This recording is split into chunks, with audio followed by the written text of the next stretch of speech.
The year is 1711. The place, the banks of the Pruth River, a serene landscape now transformed into a theatre of war where the fates of nations would be decided. The summer sun beat down on a scene of utter chaos. Soldiers scrambled to prepare defenses, their faces etched with exhaustion and fear. The air was thick with tension, the smell of sweat and gunpowder mingling under the relentless heat. The Ottoman army, a vast tide of soldiers and camp followers, had surrounded the Russian army. They were trapped, their every move watched by an enemy that outnumbered them many times over. At the heart of this desperate struggle stood Tsar Peter the Great, his face a mask of grim determination.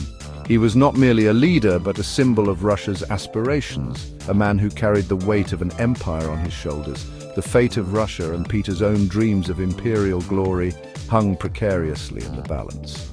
Every decision he made could mean the difference between survival and obliteration. This was the Battle of Pruth, a conflict that would echo through the corridors of time, reshaping the destinies of empires and redrawing the map of Europe.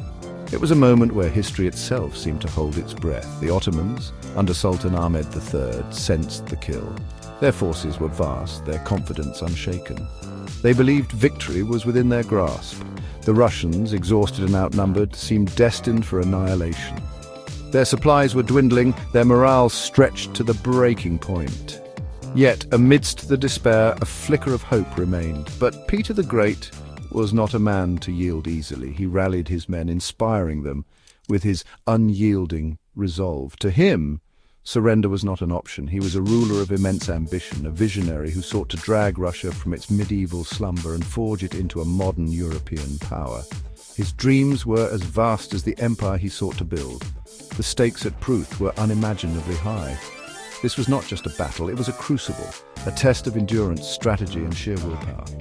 This was not merely a battle for territory, but a struggle for survival, a test of wills between two of the world's most powerful empires. The outcome would shape the course of history for generations to come. The early 18th century was a time of great upheaval in Europe. Empires were expanding, contracting, and colliding, driven by ambition, trade, and the pursuit of power. The continent was a chessboard of alliances and rivalries, with each move reshaping the balance of power.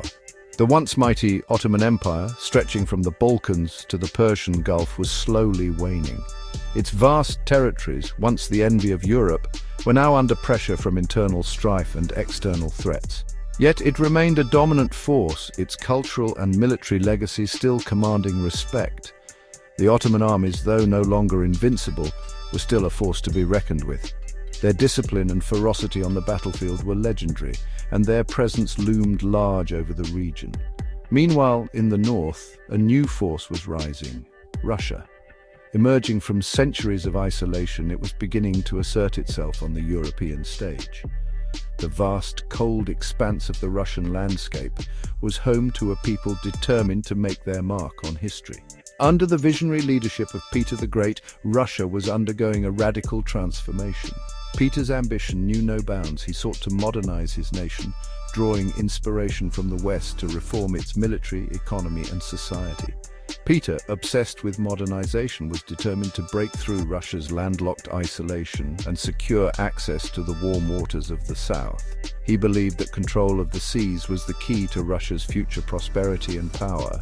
This ambition brought Russia into direct conflict with the Ottomans.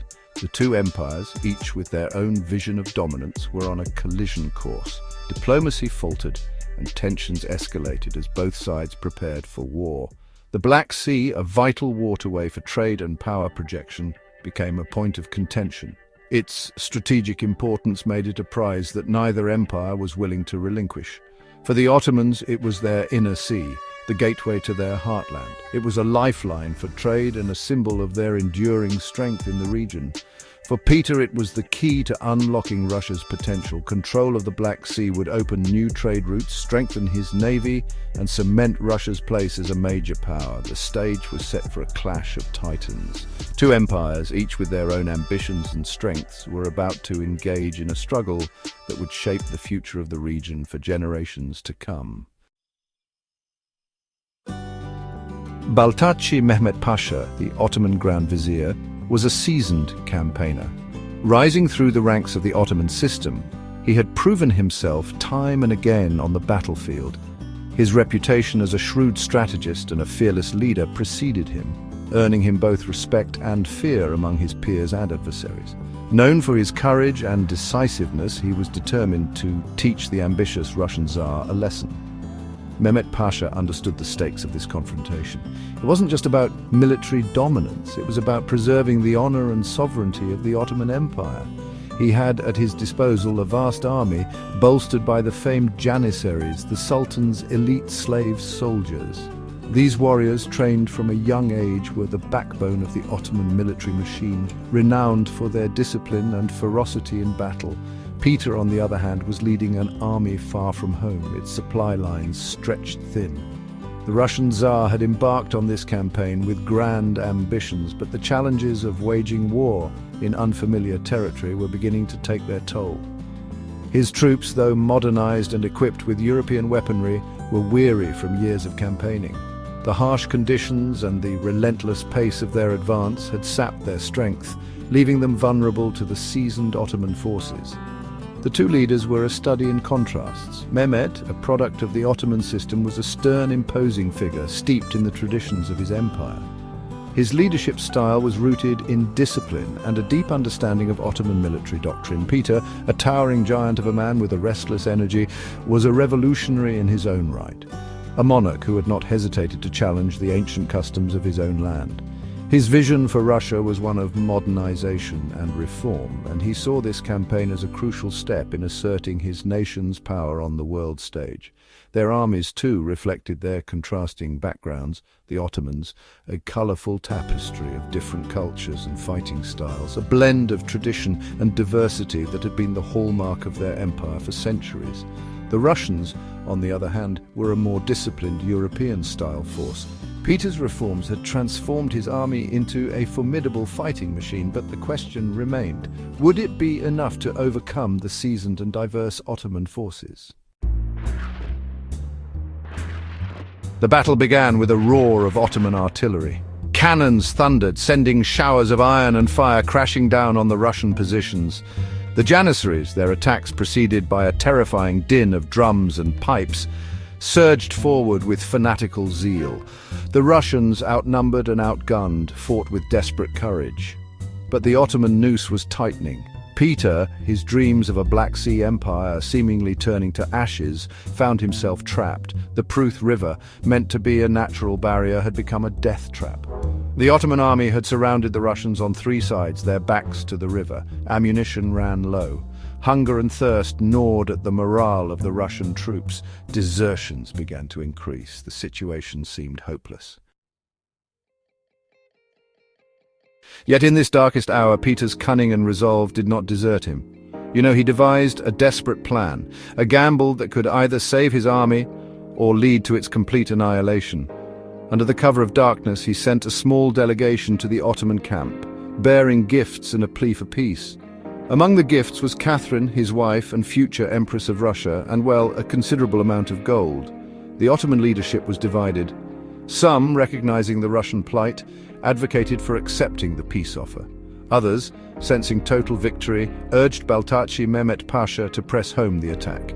In the end, Mehmet Pasha, swayed by the unexpected offer and perhaps by Catherine's beauty and dignity, agreed to a truce. The Treaty of the Pruth, hastily signed on the banks of the river, was a bitter pill for Peter to swallow. Russia was forced to relinquish its hold on the crucial fortress of Azov, its hard-won access to the Sea of Azov, and abandon its ambitions in the Black Sea. Peter's dream of a Russian warm water port seemed to have gone up in smoke. He returned to Russia, defeated but not broken. The Treaty of the Pruth, while a clear Ottoman victory, cast a long shadow. The Ottomans, plagued by internal strife and complacency, failed to capitalize on their advantage. Their moment of triumph proved to be a missed opportunity, one that would have profound consequences in the years to come. The immediate aftermath of the battle saw a shift in the balance of power in Eastern Europe. The Ottomans, their confidence bolstered, felt secure in their dominance, but the seeds of their eventual decline had been sown. Their failure to exploit their victory at Pruth allowed Russia to recover and regroup. Peter the Great, though licking his wounds, learned a valuable lesson from his defeat. He realized that Russia's future success depended on further modernization and reform. The Treaty of Pruth bought Russia valuable time. Peter used this time wisely, rebuilding his army, strengthening his navy, and consolidating his hold on the Baltic region.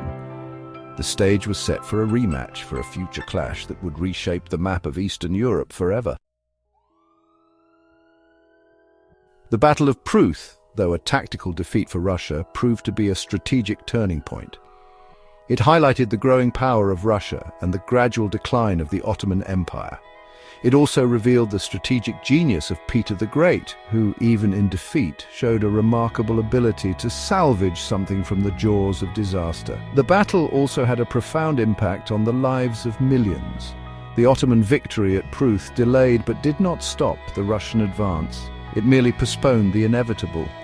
Within a few decades, Russia, under Peter's successors, would reassert itself as a major European power, challenging the Ottomans for supremacy in the Black Sea and beyond. The echoes of the Battle of Pruth reverberate even today. The struggle for power and influence in Eastern Europe continues, albeit in different forms. The Black Sea region, once a battleground for empires, remains a zone of geopolitical tension. And the legacy of Peter the Great, the visionary Tsar who dragged Russia into the modern age, continues to shape Russian identity and ambition. The Battle of Pruth serves as a reminder that the course of history is often shaped by seemingly insignificant events, by moments of crisis that test the mettle of leaders and redefine the destinies of nations.